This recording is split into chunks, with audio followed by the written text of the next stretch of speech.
Welcome back.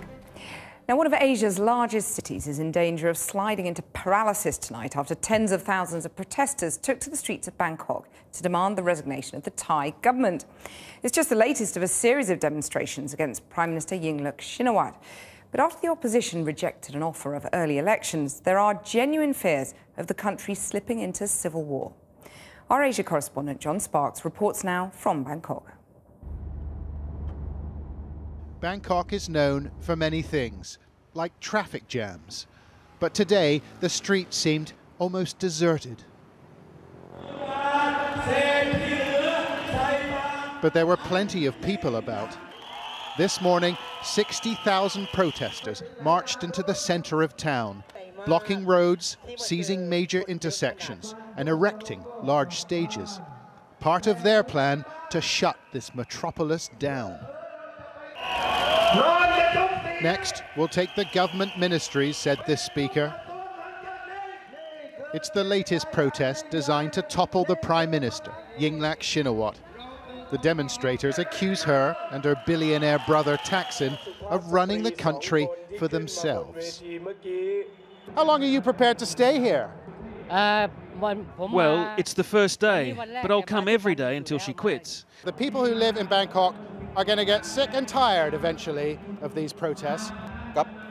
No, they won't. The Shinawatras are tyrants and we have to fight them. Corruption is ruining the country. Well, they've paralysed one of the world's great cities in an act of urban sabotage, and it certainly looks impressive. But there's nothing particularly democratic about this.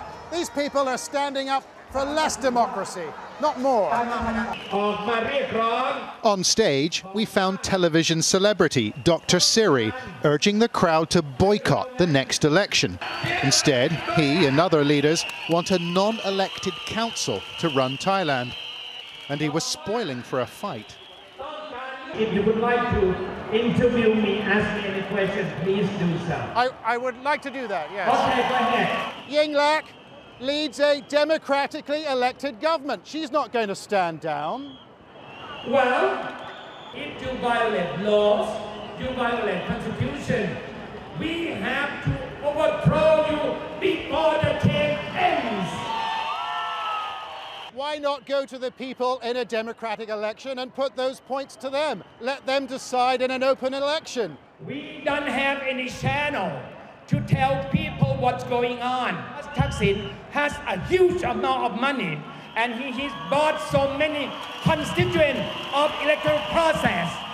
We don't want people to have the beggar culture waiting for subsidiary without considering morality, ethics, merit, and also good governance.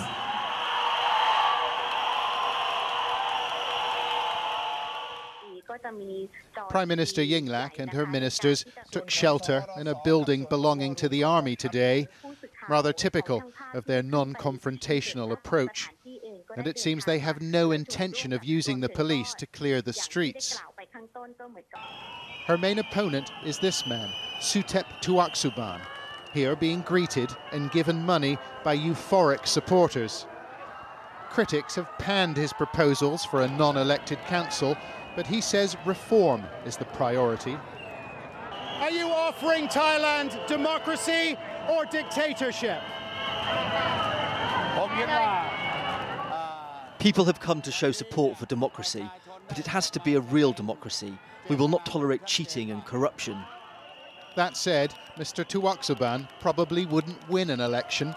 His supporters, mainly from Bangkok, are in the minority. But he seems determined to take power regardless.